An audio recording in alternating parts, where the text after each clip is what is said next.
bienvenidos nuevamente a la sesión del Seminario Permanente del Grupo Mexicano de Antropología de la Alimentación. En esta ocasión me corresponde presentarles a ustedes, y con mucho gusto además, a un gran amigo ya de muchos años, con quien hemos hecho algunos trabajos de antropología en la alimentación, y que en la actualidad se debate entre, digamos, terminar el proyecto de maestría en el programa de posgrado de la Escuela Nacional de Antropología e Historia, y trabajar también en la parte de la promoción de la lectura, ¿no? También esto es otra, ese es tu otro frente que estás, en el que estás trabajando ahorita. Pero Benjamín, después de un rato de no vernos, justamente al principio de este semestre nos contactamos, y muy generosamente me buscó Benjamín para ver la posibilidad de participar de la revisión de su proyecto de investigación para el programa de posgrado, y obviamente la relación de amistad que ya tenemos de varios años y el tema que tenía para el posgrado, pues evidentemente inmediatamente me apunté, y hemos estado en este semestre conversando, discutiendo muchas cosas en el posgrado de la ENA, a propósito del curso del Seminario de Antropología de la Alimentación que estoy impartiendo allá, y justamente lo que parecía muy interesante para los fines del propio seminario era proponerle que presentara su propuesta de investigación como proyecto que se titula El sentido del gusto desde la antropología física. Entonces le propuse a Benjamín que armara una pequeña presentación para poder discutir el tema en el seminario, y él accedió con mucho gusto, y entonces es ahora que justamente viene para compartirnos y abrir una discusión sobre el tema, ¿no? Entonces, pues te dejo la palabra, y pues ahora sí que el tiempo que necesites, y después abrimos una sesión para un diálogo. Adelante. Gracias. Buenos días. Soy Benjamín Sánchez, como ya les comentó Paris. Soy estudiante de posgrado en Antropología Física, de maestría en Antropología Física en la ENA. Y para mí, primero les voy a decir qué es lo que vamos a ver en esta presentación. En esta presentación, la tengo dividida en estas partes, que es por qué me interesa el sentido del gusto, lo que es la gustación, orígenes evolutivos de la gustación, primeras reflexiones sobre los sentidos, enciclopedia, el gusto, filosofía europea burguesa, la comensalidad y los juicios individuales, cómo se ha estudiado en antropología física, qué aspectos se puede estudiar desde la antropología física, cómo examinar el sentido del gusto desde la antropología física y para qué abordar el sentido del gusto en antropología física. El primer punto es por qué me interesa el sentido del gusto. Para mí es importante comentárselos a modo de una arqueología del saber o de una biografía existencial. Como Paris les comentó, tengo otra faceta de la vida en la que hago promoción de la lectura. Y creo que ninguno se pone o se compromete a otra, sino que se complementan mucho. Y de ahí me salen algunos de estos conceptos. Mi formación en licenciatura es en antropología física. He hecho algunas incursiones en los temas de corporalidad, la imagen corporal, la percepción, la alimentación y la salud. Esto último también es importante porque en el posgrado en el que me encuentro en la ENA estoy en la línea de salud y sociedad en poblaciones contemporáneas.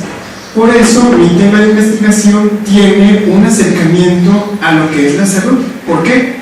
Porque el sentido del gusto puede influir en lo que las personas deciden comer, y sobre esto versa lo que es mi tema de investigación en el posgrado, porque no podemos culpar a las personas de lo que comen, sino que vamos viendo también a lo largo de esta presentación y de lo que es mi proyecto, que espero poderlo presentar más adelante cuando ya esté avanzado.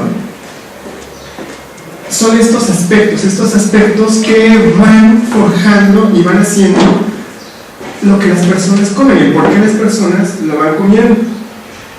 así también a mí me han gustado los temas de filosofía, la literatura, y creo que esto se va juntando en el abordaje que estoy haciendo en el sentido del gusto desde la antropología. La gustación, me refiero con gustación no al sentido del gusto, y les voy a explicar por qué. Bueno, los sabores de los alimentos son conjuntamente advertidos por el olfato y el gusto. La gustación es una capacidad corporal, funciona mediante mecanismos químicos. Hay moléculas estimulantes que entran en contacto con los receptores especializados en la lengua. Se acepta que existen 4 sabores básicos, y estos 4 sabores básicos los tenemos mostrados aquí en la lengua, ¿no? Amargo de color verde, dulce es anaranjado, amargo es verde, ácido es azul y salado es a los extremos. Los olores también desempeñan un rol importante al combinarse con los sabores, porque así se percibe un espectro más amplio de ellos. La falta de olfato se denomina anosmia y también es un trastorno poco estudiado, por si alguien busca un tema de investigación. La anosmia también es muy interesante porque es poco estudiado. Las moléculas estimulantes que se disuelven en la boca y que entran en contacto con cada uno de estos receptores que son muy específicos para cada sabor, se encuentran interconectados mediante una red nerviosa que va de la boca, la garganta, también en la parte superior de la nariz, hacia el tálamo y la corteza somatosensorial. Hay algunos trabajos experimentales en donde algunos autores han observado que existen adaptaciones que disminuyen la sensibilidad ante un estímulo constante. Empíricamente eso lo podemos sentir. Cuando comemos algo dulce llega un momento en el que dejamos de percibir, y es porque se saturan estos receptores. También hay algunas sustancias que potencian o disminuyen el umbral de percepción de cada una de las sustancias. Algunas personas y también algunos investigadores nos hablan acerca del umami. El umami, precisamente, yo creo que no es un sabor, sino que es una sustancia que tiene receptores específicos que disminuyen el umbral de los sabores ácidos y amargos. Así también está el ácido himénico, que causa insensibilidad temporal a lo dulce. Y hay una planta, la planta de Syncypalum dulcificum, le llaman la fruta milagrosa. Hay algunos bares, sé que hay algunos bares en Nueva York en donde la gente le dan a comer trocitos de esta fruta y luego toman café. ¿Por qué? Porque esta fruta milagrosa, que es pariente del árbol del chicle, insensibiliza los sabores ácidos y amargos. Cuando la gente también consume, chupa un limón, después de haber probado esta fruta, perciben el gusto del limón muy dulce. Entonces, si el café, una de las propiedades del café es que es amargo, al tener insensibilizados estos receptores, pues se debe potencializarlo de otra forma, y también influye los olores y los sabores que muchas veces, o algunas personas más versadas en ellos, pueden identificar en él. También las temperaturas en áreas específicas hacen que se puedan percibir algunos sabores. También empíricamente lo podemos comprobar cuando éramos más chicos y hacíamos paletas de limón. Si la preparábamos así, como preparábamos el agua de limón, y al tomarla cuando estaba congelada, no percibíamos tan dulce la paleta, sino que le teníamos que poner más azúcar, y es porque la temperatura también hace que se insensibilicen algunas áreas específicas. También en esta asociación entre los sabores y olores, pues hay una combinación o hay un área cognitiva muy grande que a lo mejor es difícil de abordar en un proyecto tan pequeño. Por eso no le aboco más a identificarlos. También hay algunas sensaciones físicas en los alimentos que podrían tener una impronta sensible y significativa, que casi no los estudiamos probablemente, y pues es, además del olfato, el gusto que tienen los alimentos, el olor que tienen los alimentos, es el sonido, el contacto físico de los alimentos con la boca, con los labios, con la lengua, con los dientes, y las texturas. Existe la sinestesia, y es una capacidad, si hacemos búsquedas sobre la sinestesia, podemos encontrar quienes dicen que es un trastorno, hay otros que dicen que es una capacidad cognitiva en la que se pueden mezclar varias sensaciones. Y bueno, el gusto, el olfato, quizás la textura de los alimentos y además relacionarlos con recuerdos. Sobre la sinestesia, en busca del tiempo perdido de Proust, hace como una de las primeras referencias a esta capacidad. Esta capacidad de gustar, esta capacidad gustativa es la que se explota también en la ciencia de los alimentos, en la disciplina de la química de los alimentos. ¿Por qué? Porque a través de estimular algunas áreas se pueden percibir sensaciones y químicamente se pueden producir sustancias sintéticas que pueden asemejarse a los sabores que cotidianamente se encuentran en los alimentos. ¿Cuáles serán los orígenes evolutivos de la gustación? Una primera referencia que encontré fue la de Moncrief, de 1951. Él señala que la percepción del sabor salado puede ser el más antiguo de todos, seguido por el ácido, que funciona como una advertencia y tiene que ver más con la seguridad del ambiente, más que con el gusto de los alimentos. Por otra parte, Pasquet y colaboradores, ellos mencionan que la capacidad de discriminar sabores aparece en las primeras formas de vertebrados. Esto es, que hay una relación entre las angiospermas y los primates. Las angiospermas son las plantas que tienen frutos, y estos son órganos, las frutas. Y bueno, son dos situaciones aisladas que en algún momento estuvieron en interacción. Esta interacción entre las angiospermas y los primates es importante porque la percepción gustativa de los primates al comer estos frutos pudo también llevar a que se seleccionaran frutas cada vez más dulces. Y además hay una ventaja muy grande en el consumo de estos órganos por parte de los primates, porque son beneficiosos, podemos decir que eran agradables y que también tienen un aporte energético y nutrimental muy importante.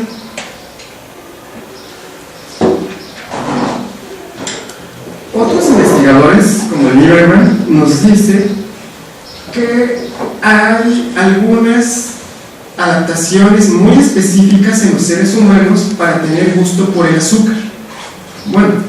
Y también voy más allá porque otros autores también sugieren que la evolución ha seleccionado adaptaciones que pueden incluir otros sabores, otras texturas. Y en la antropología encontramos que la alimentación y el alimentarnos satisface una necesidad primaria, básica. Es saciar el hambre. Además de saciar el hambre, lo que hacemos es no comemos todo lo que nos encontramos en el ambiente, sino que todo lo que está alrededor de lo que comemos, y que vamos a ver un poquito más adelante en la presentación, es lo que también marca la cultura. La cultura, quizás como un hábito adaptativo, al igual que las adaptaciones que podemos tener a partir de la evolución, hace que la comida que tenemos sea tan diversa. Porque lo que podemos ver en esta imagen es una serie de alimentos y en varios de ellos incluye pescado, pero ese pescado puede tener una preparación diferente que es muy específica para un contexto, que tiene también ciertas características hedónicas para cada una de estas sociedades. Las primeras reflexiones sobre los sentidos se deben a los griegos, sobre todo a Platón y Aristóteles. Platón y Aristóteles también son unos filósofos clásicos son filósofos también canónicos, oficiales, en los que se basa buena parte de la cultura occidental.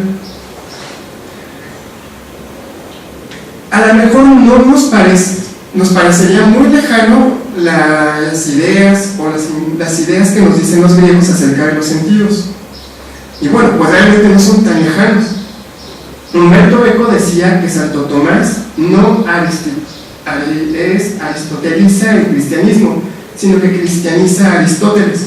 Las ideas de estos filósofos pues pasaron a formar parte de la cultura occidental, fueron retomadas por la Iglesia, y bueno, no porque seamos religiosos, sino porque la cultura en la que nos encontramos tiene muchos de estos rasgos, y algunas de estas reflexiones que ya habían hecho los filósofos griegos se encuentran también en los dogmas cristianos, en la doctrina cristiana, y bueno, también en el judaísmo y en las grandes religiones monoteístas, que son en las que podemos encasillarnos cada uno de nosotros, y aunque no la practicáramos, sí tenemos estas nociones. Bueno, estos filósofos griegos clasificaron los sentidos en dos, que son los superiores y los sentidos inferiores. Los sentidos superiores no requieren el contacto y se relacionan más con la sabiduría y la razón. Estos sentidos superiores tienen que ver mucho con la vista y con el oído. Lo que pasa con ellos, y que también estos filósofos los asociaron más y les dieron cualidades masculinas. Y los sentidos inferiores, que es el tacto, el olfato y el gusto, también los asociaron más con características femeninas. Esto es muy importante ahorita tenerlo en cuenta, porque un autor que estoy revisando, una autora, empezó a hacer la filosofía del gusto a partir de las nociones que hay en estética, y estas dos nociones de masculino, esta dualidad masculino-femenino, la razón, la naturaleza, que también tiene que ver mucho con, con los paradigmas que tenemos en la antropología. Platón advierte que se debe tener precaución inmediata con los órganos corporales porque no son fiables. Y él dice, los cuerpos necesitan de los sentidos para existir, el alma debe gobernar los sentidos, la cabeza alberga la racionalidad y está por encima y separada del tronco, que tiene los mecanismos más vulgares del apetito y la pasión. Estas características que nos dice Platón, están sí muy dentro de la cosmología y el momento en el que se encontraban. Y a veces podríamos sorprendernos que, parece que los griegos reflexionaron de todo lo que hay. Y también el contexto en el que se encontraban, quienes hacían estas reflexiones eran un tipo de personas, porque también hay una rama que sería la contrahistoria de la filosofía, en donde retoman a filósofos que no son estos tan importantes, tan canónicos, y que a lo mejor no tienen tantos escritos, o no se escribió tanto de ellos, pero también nos aportan muchas cosas acerca de cómo somos. Por otra parte, Aristóteles también más o menos reflexiona lo mismo. A él le preocupaba que el placer puede desvirtuar la búsqueda del conocimiento, el cual es uno de los objetivos últimos de la actividad humana. Y él nos dice, por naturaleza todos los hombres desean saber. Una prueba de ellos es el placer que derivamos de los sentidos, sobre todo el de la vista, porque nos permite apreciar y conocer las diferencias entre las cosas. También estos filósofos nos advierten acerca del gusto peligroso que podemos encontrar en los alimentos. Y esta idea de pensar que esté mal el sentir placer y el sentir ese gusto por los alimentos todavía permea hasta nuestra época. Y ya desde antes, ya empezábamos a tener nociones muy básicas y tal vez muy intuitivas de esto. Y cuando observamos que se desprecia el placer de los sentidos inferiores, el que tiene que ver con el tacto y con el gusto, son los sentidos que están corporalizados. Y entre ellos, el gusto es el que más llama la atención, porque la comercialidad es la que va a explotar este sentido.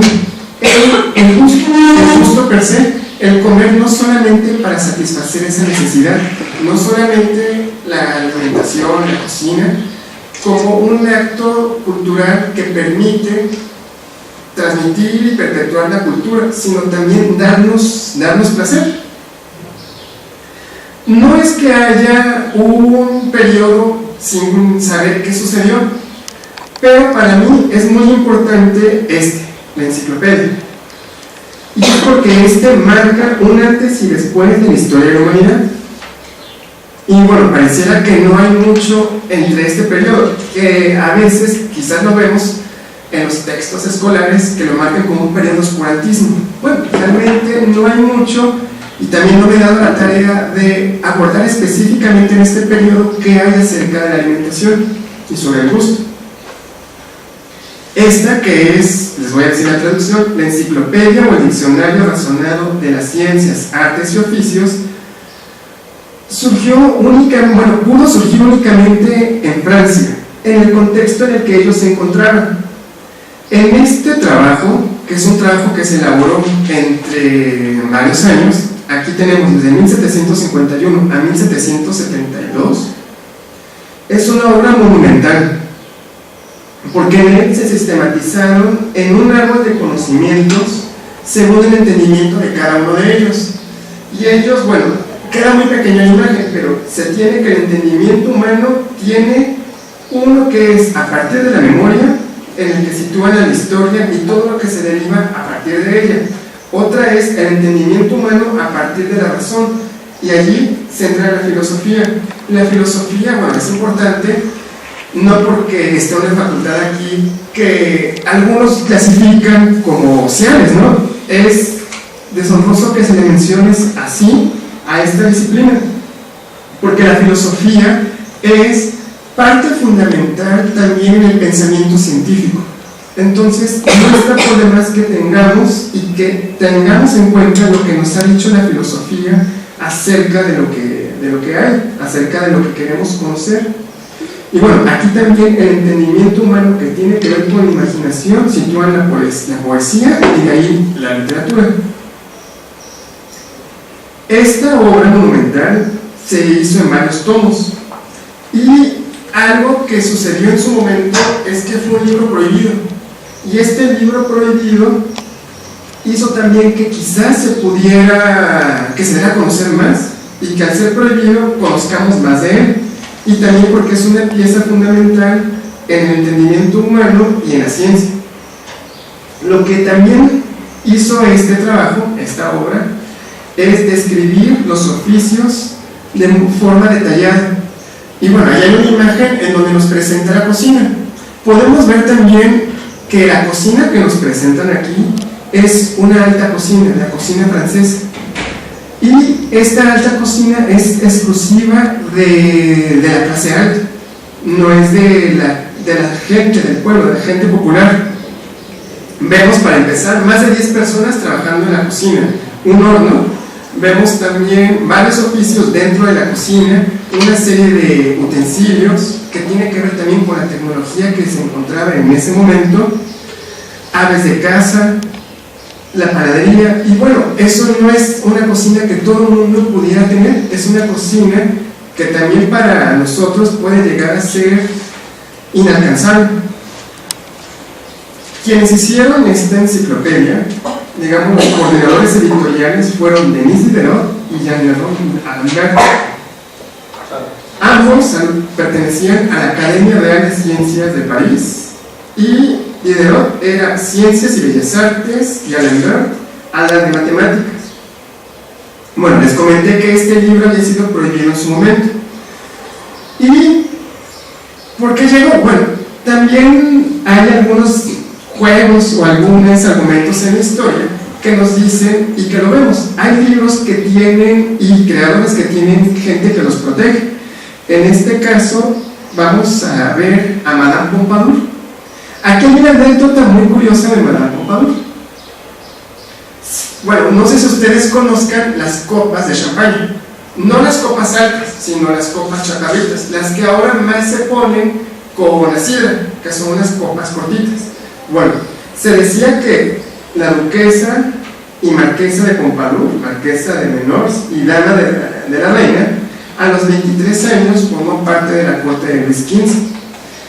Y bueno, también vemos, voy a tener cuidado con las palabras, es que las disciplinas muchas veces adquieren un lenguaje machista, y no quiero verme en ese sentido machista con lo que les voy a comentar. Bueno, las copas decían que era la medida de la copa del busto de Madame Pompadour, que después la revista Quo, sin decirnos si sí, sin darnos una fuente, nos dice que no. Pero bueno, es una anécdota alrededor de lo que sucedía en este momento. Yo les había comentado también que el busto es producto de la filosofía europea burguesa. Alembert le encomendó a otras dos personas, que bueno, le encomendó a dos amigos y a dos personas muy versadas en su momento, que escribieran el apartado que tiene que ver con el busto. Y bueno, el busto quizás no existía si alguien no se hubiera dedicado a describir qué características tiene. Si algo no lo podemos nombrar, realmente no existe, y es una de las herencias que tenemos de la antropología. El mencionarlas hace creer también que existe. Bueno, en este caso, Montesquieu, él escribió este ensayo en 1717, mucho antes de que se lo pidieran y que apareciera publicado en la enciclopedia.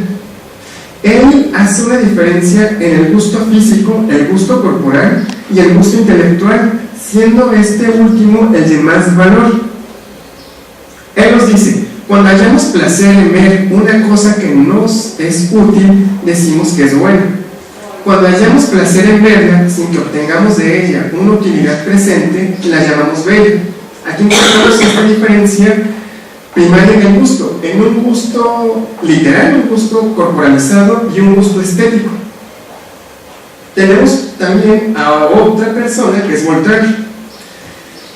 Él diserta sobre lo que el hombre puede tener, él diserta sobre que el hombre puede tener buen gusto.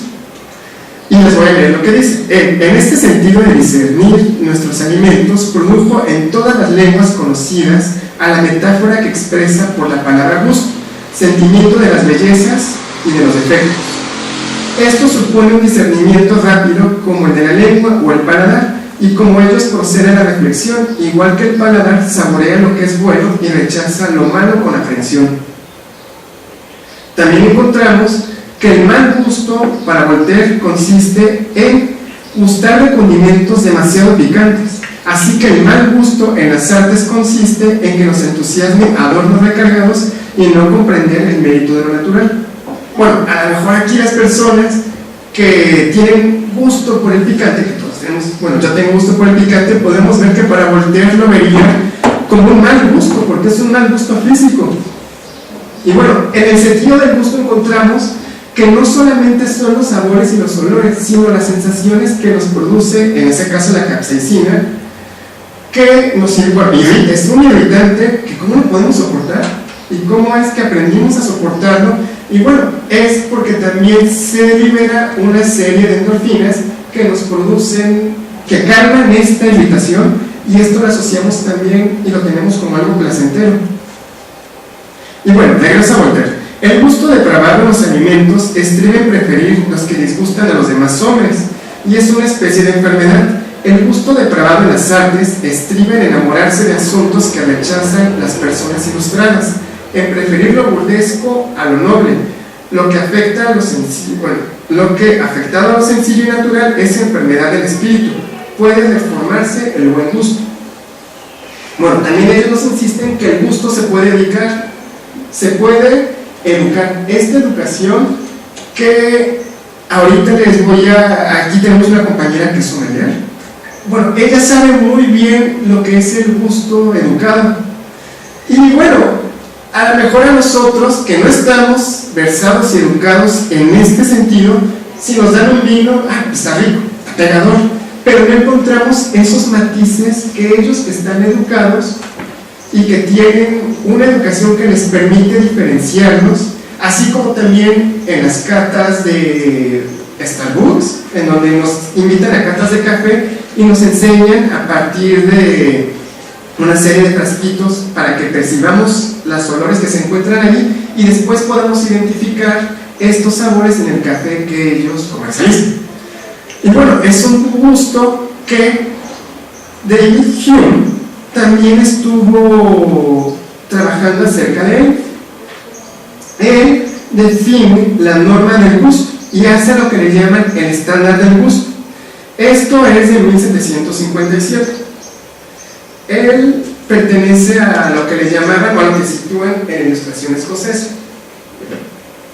Él define que, bueno, dice, los principios generales del gusto son uniformes en la naturaleza humana.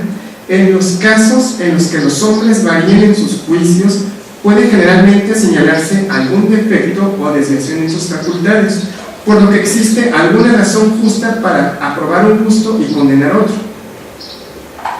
Esto, como estándar del gusto, nos dice, bueno, puede haber algunas cosas que nos gusten a todos, pero hay otras que más adelante Bourdieu empieza a analizar un gusto elevado, un gusto burgués y un gusto por necesidad. Y bueno, este momento 1757, lo que sucede en el mundo y lo que sucede especialmente en Europa y en Francia es a lo que yo denomino la comensalidad y los juicios individuales. Este asunto de la comensalidad no es algo que yo hubiera estado abordando en un principio en mi tema de investigación, sino que lo estamos viendo a partir de un seminario que llevamos en una clase en el posgrado. Y es porque este momento histórico nos marca que el mercantilismo, las exploraciones, las colonias, el surgimiento también de la antropología, de la etnología, hace que se empiecen a llegar productos extraños, productos de tierras lejanas, y que se empiecen a integrar a las cocinas nacionales, bueno, en este caso la cocina francesa. Esta imagen es un viaje, una exploración al Congo, y es una ilustración de 1831. En este sentido también, acerca de la comensalidad, tenemos el libro de la fisiología del gusto. Para algunas personas, Bellard de Savarin es también lo sitúan como el padre de lo que es, pues la cocina, el padre de lo que es el bien comer, lo que tiene que ver con el gourmet. Y bueno, regresando un poquito a esto, quiero que tengamos en mente que en este momento se empieza a tener interés por lo que es el otro, la rareza también de los alimentos, empiezan a circular bienes, mercancías que son costosas y que únicamente pueden ser adquiridas y son parte, pues, de la parte burguesa, de la parte alta de la gente.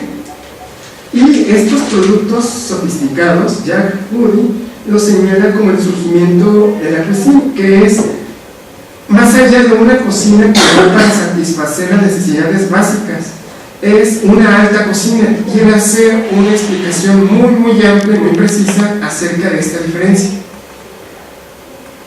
Bueno, regresando a Savarin, él también hace algunas intuiciones acerca de lo que es el gusto en relación con las personas. Dice que el hombre tiene dos entendimientos, un sentido físico que es tangible y que tiene un aparato propio para apreciar los sabores, y tiene un aparato moral otorgado por el sistema nervioso, que es la parte cognitiva de la razón, que se puede excitar por lo sabroso, y que con ambos se puede obtener placer y nos puede auxiliar en elegir sustancias más adecuadas para la alimentación. Él, pues, es un sibarita porque habla de la cocina francesa y lo que es el buen comer, pero de la cocina francesa. Reflexiona también sobre los mecanismos de una forma muy intuitiva del olfato y del gusto. También por eso se llama la fisiología del gusto. y hace varias notas acerca de cómo cocinar, notas muy específicas acerca del café, del chocolate, cómo preparar un buen café, cómo preparar el chocolate y qué efectos tienen estos sobre el cuerpo.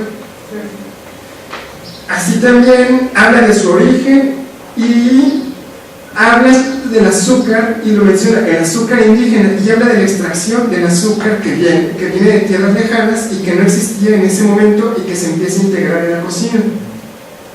Hace unas notas también acerca de la obesidad y la delgadez, y ofrece remedios para ambas cosas: cómo remediar la delgadez, y da una serie de formas de comer, y cómo remediar la obesidad. También da unas recetas de cómo hacer que las personas coman alimentos menos sustanciosos para que se pongan delgados. Bueno, esto nos lleva a cómo es que se ha estudiado el sentido del gusto en la antropología física. Y bueno, pareciera que doy un salto temporal y muy grande entre una cosa y otra. Pero bueno, así como hay intuiciones que nos han mencionado los filósofos griegos, que tenemos a partir de Sabine, la antropología física en un principio tomó muchas intuiciones de la genética que antes no eran los marcadores tan específicos que tenemos en los genes, y buscaba el umbral de percepción de algunos sabores, así como hay personas que son intolerantes a la lactosa porque no producen lactasa, veían este umbral para percibir lo acre en la feniltocarbamida, la cafeína y la quinina, que tienen un gusto acre en el gusto. Y es algo que a lo mejor ya no se hace tanto en la antropología, pero hay estudios muy específicos. Veamos, este es un journal en donde buscan y clasifican a las personas por gustadores y no gustadores, y encuentran una asociación estadística entre las personas que tienen esta capacidad para percibir, un umbral más pequeño para percibir los sabores acres, con la condición nutricia. Y bueno, sí hay una correlación estadística entre el umbral y la condición nutricia.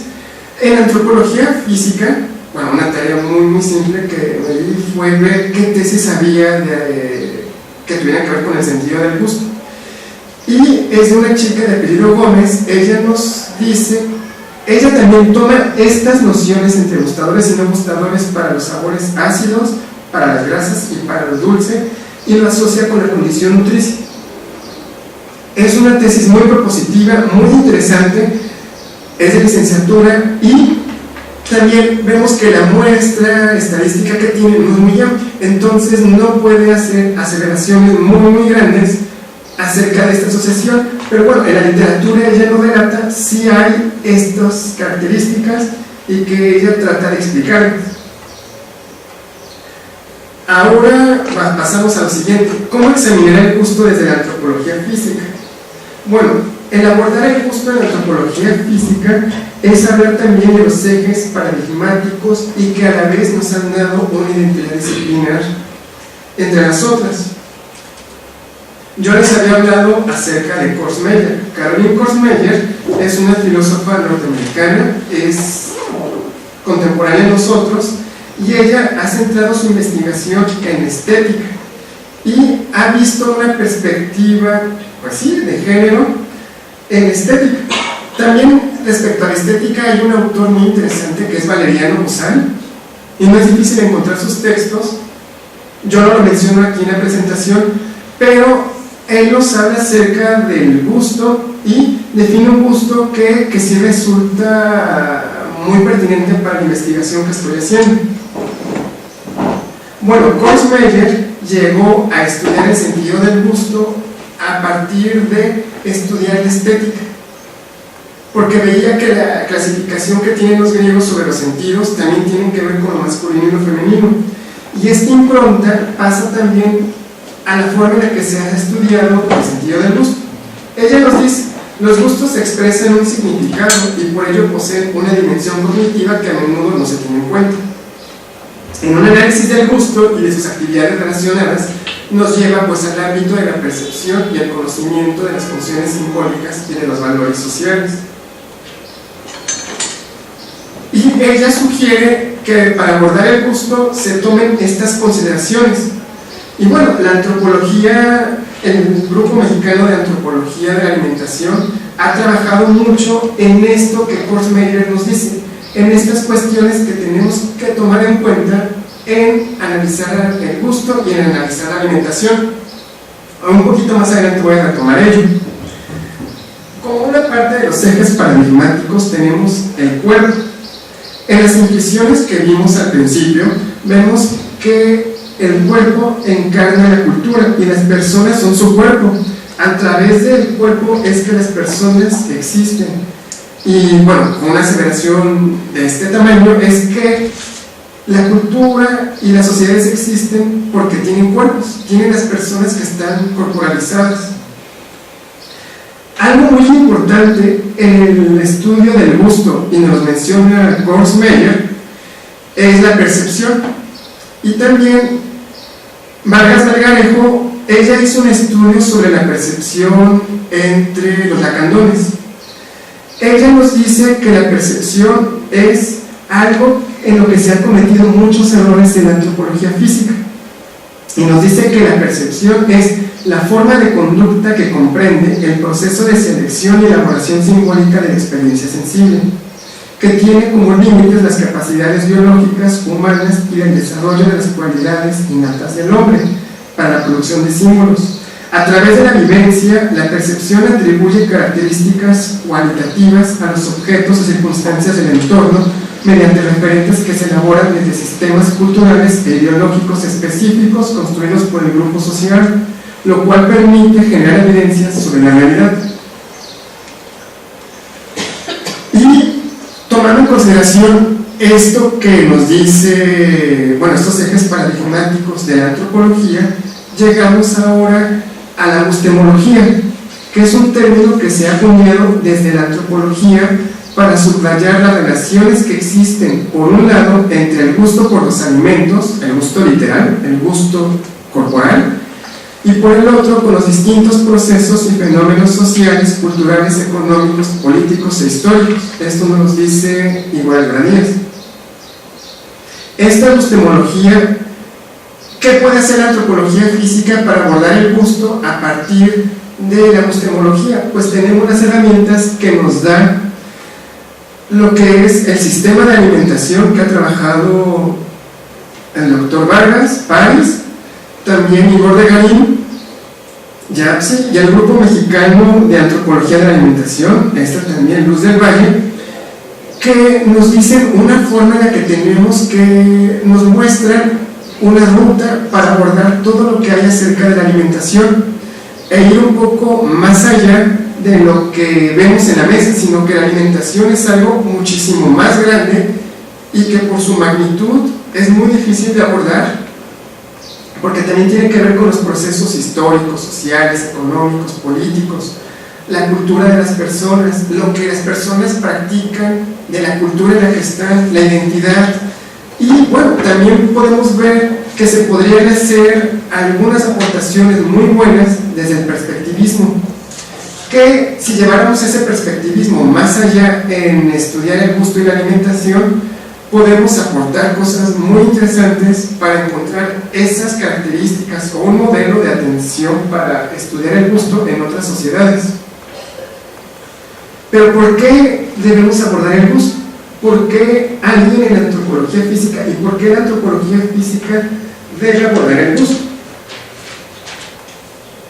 Bueno, el sentido del gusto imprime una impronta en la conformación de la dieta, porque al alimentarse se llega a la satisfacción de una necesidad primaria, es lo que les comenté hace un momento. También se conoce que la comida sacia, llena la mente de criterios y símbolos, transmite mensajes, significaciones, afectos, cultura y relaciones sociales. Entonces podemos estudiar el gusto por todo lo que está implícito en lo que es la cultura alimentaria. Y vemos también que esto es muy importante para alguien que está en el área de la salud, que es que las respuestas gustativas en los comportamientos alimentarios son muy importantes, porque las familias en sus preferencias, además de considerar el precio, las familias ajustan sus gustos a dietas costeables, llenadoras y que satisfagan otros ámbitos, además de colmar el apetito. Y bueno, aquí también está la parte de Bourdieu, que a veces no estoy tan de acuerdo con él en la clasificación que hace del sentido social del gusto, porque nos habla de un gusto elevado y un gusto que es un gusto por necesidad. Y esto es importante porque la forma o el gusto y la alimentación que estamos estudiando, bueno, que al menos a mí me interesa estudiar, no es la alta cocina francesa. No, bueno, porque estaría muy bien, ¿no? El probarla y el estar ahí, aprender de los sommeliers, eso que debemos saber acerca de los gustos. La emergencia del sentido del gusto debió servir para la supervivencia de la especie. Y esta característica que tiene el sentido del gusto, que pudo contribuir a que los individuos en nuestro devenir evolutivo se avivó a partir de la cultura. Esto que venía siendo una aptitud meramente biológica, la cultura vino a avivar, vino a enriquecer con elementos, con significaciones, con procesos, con hacerlo más complicado para estudiar. Mi investigación, esta presentación se desprende de lo que es mi proyecto de investigación. Y bueno, mi investigación vislumbra el que las personas elijan algunos alimentos sobre otros a partir del sentido del gusto está supeditado a un componente evolutivo. Ya nos lo mencionó Lieberman, y bueno, creo que quizás sí podemos encontrar más evidencias acerca de ellos.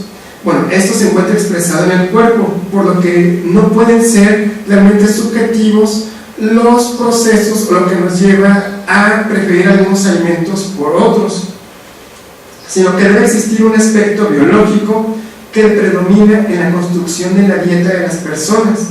Y la cultura también es un acto adaptativo que lo que hace es ajustarse y responder para cubrir estas necesidades. Algo que muchas veces no tomamos en cuenta es, y bueno, si lo vemos en antropología, es que las condiciones de vida y alimentación actuales influyen en los problemas de salud. Y muchas veces a lo que denominamos el discurso médico, el discurso hegemónico, criticamos a los médicos porque ellos tienen como las llaves de la salud y la enfermedad. Pero en este discurso le dicen a las personas: no comas esto, no tomes refresco, no consumas esto. Cuando a nosotros nos ponen en un régimen alimenticio, nos prohíben alimentos. Y bueno, esta prohibición de alimentos debemos tener en cuenta que cuando decidimos qué comer y qué no comer, tiene que ver con la cultura, tiene que ver con lo que nos rodea, tiene que ver con nuestra economía. Y también es que la cultura ha priorizado el consumo de ciertos alimentos a través del elogio y del disfrute, y no nada más en la alta cocina, sino en la cocina popular, la cocina de todos. En la cocina de nuestras casas nosotros ajustamos nuestra alimentación a lo que nos gusta, a nuestro presupuesto. Y también existe un placer por las cosas pequeñas, que un poquito más adelante voy a mencionarles. Bueno, en antropología física debemos considerar que nuestro cuerpo cuenta con adaptaciones, considerando las respuestas plásticas que hay en nuestro cuerpo a las condiciones que favorecieron su supervivencia en algún momento, y que al no interferir con la reproducción, estas se pasaron de una generación a otra y nos llegan hasta nuestro momento, hasta este momento. Los ambientes actuales, productos de la cultura, presentan condiciones muy diferentes. Incluso Bowie nos dice o nos sugiere que podríamos llegar a que el ambiente actual, en donde tenemos grandes cantidades de azúcares y grasas son de alto riesgo para la salud.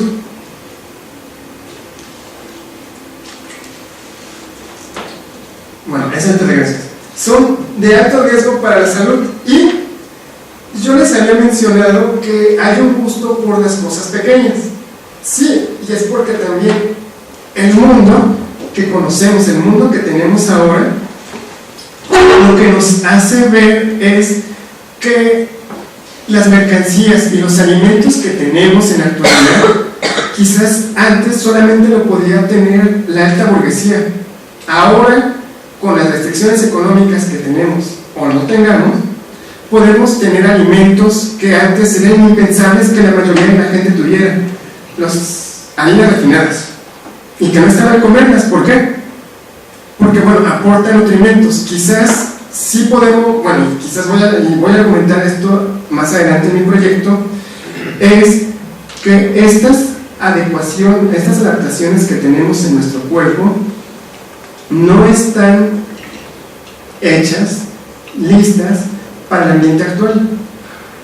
Y no es así porque durante muchísimos años la alimentación que se tenía era una alimentación pues diferente, era carestía, era encontrar y tener pocos referentes alimentarios.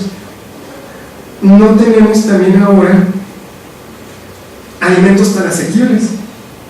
Y bueno, son caros, pero son realmente asequibles. Nosotros podemos alimentarnos o podemos tener proteínas, grasas y carbohidratos en cada una de las tomas o de todos los alimentos que componen nuestra dieta. En la mañana, en la tarde y en la noche podemos consumirlos. Y esto solamente se puede ver en este momento en el que nos encontramos.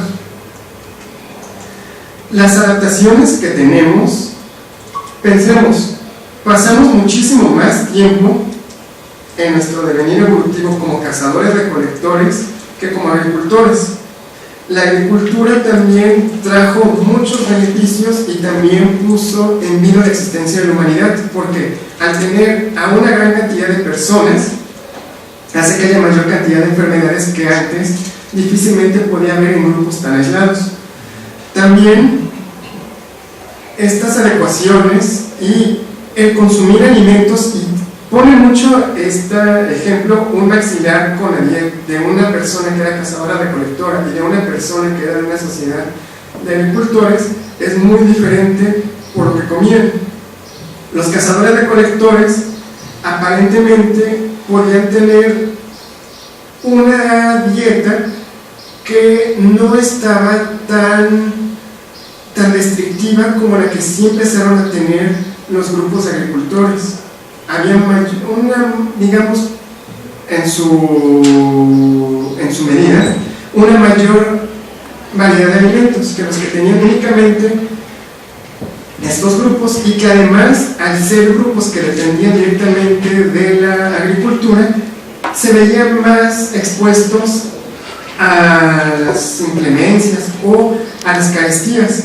También el modelo de agricultores hizo que se pudiera crear, o que actualmente tengamos o seamos 7,000 millones de habitantes, porque durante muchísimo tiempo la población que había como cazadores recolectores permaneció, y era porque las poblaciones no crecían de esa forma. Bueno, hacen adictos en esta imagen. Esta imagen es muy fuerte y les voy a decir por qué. Porque las condiciones en las que nos encontramos hace que este refresco lo podamos identificar.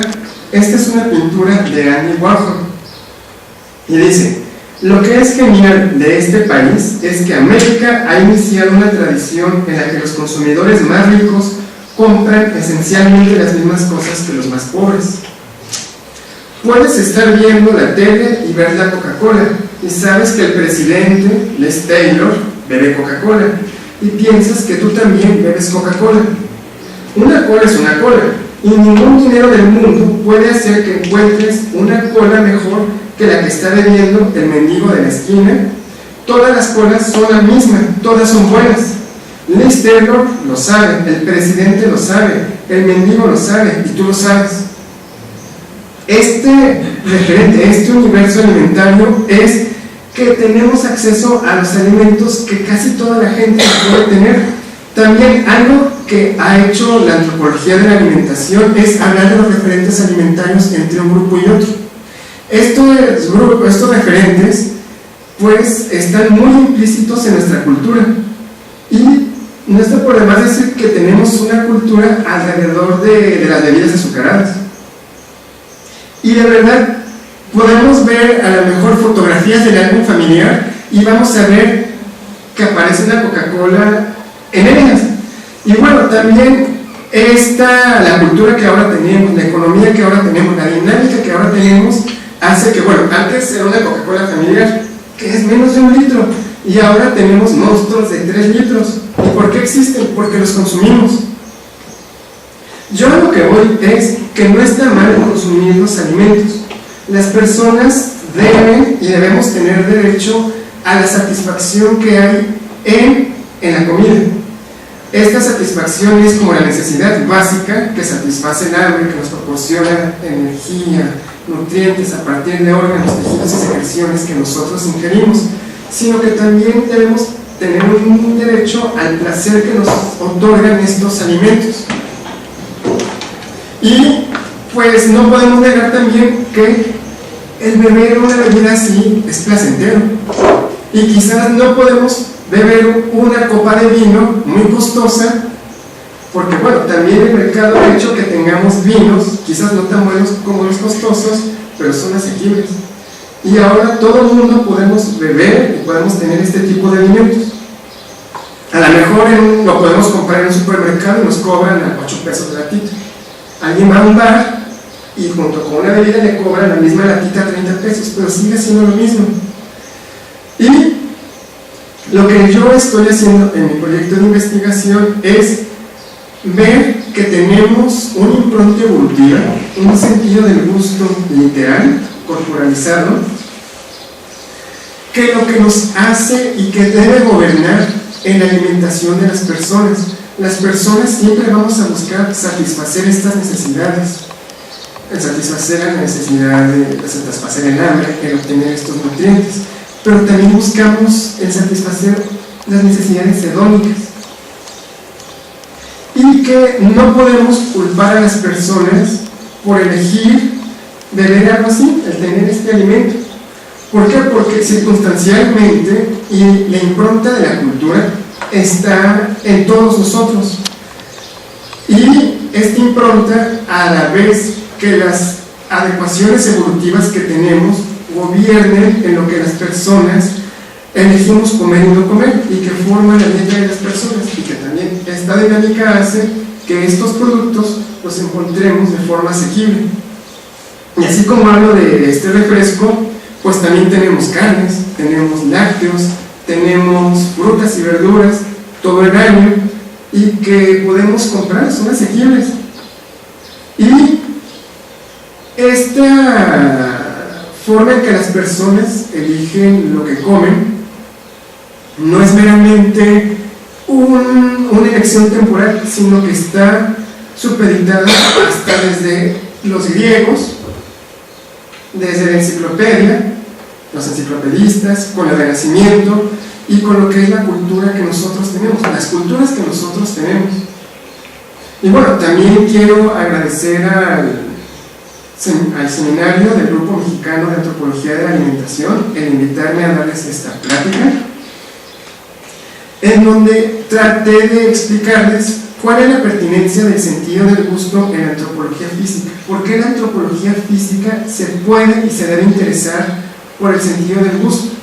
Y bueno, vemos que tenemos con muchas herramientas, tenemos la evolución, las nociones que tenemos de evolución, tenemos lo que hemos trabajado y desarrollado como gremio en lo que es la antropología de la alimentación, lo que es abordar la alimentación de una forma global.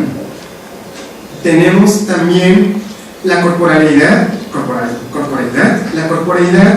como esta experiencia sensible de tener un cuerpo, y al tener un cuerpo que goza, que también sufre, y que esta corporalidad marca nuestras decisiones. y también las decisiones que vamos tomando en el universo alimentario que tenemos repercuten a largo plazo en la salud de nuestro cuerpo, porque las adaptaciones que tenemos no son de ahora, sino que son de un devenir biológico, un devenir histórico, un devenir social, que se encuentran conjugadas en el hombre, en las mujeres que ahora somos y que estamos habitando este espacio temporal, y que puede haber algunas diferencias entre nosotros y otras culturas, pero la condición humana, estas características que son innatas, no quiero decir leyes universales, sino que son estas necesidades que todos tratamos de cubrir y que la cultura nos da los elementos para poderlas hacer, es lo que puede marcar algunas diferencias sensibles, pero también hay algo en nuestra biología en la que podemos encontrar placer por por una Coca-Cola que cumple con unas características propias y que satisfacen, y que tenemos los elementos en nuestro cuerpo que nos permiten gozar y percibir lo que es. Bueno, muchísimas gracias. Creo que ahora vamos a pasar, gracias, a un espacio para que podamos platicar.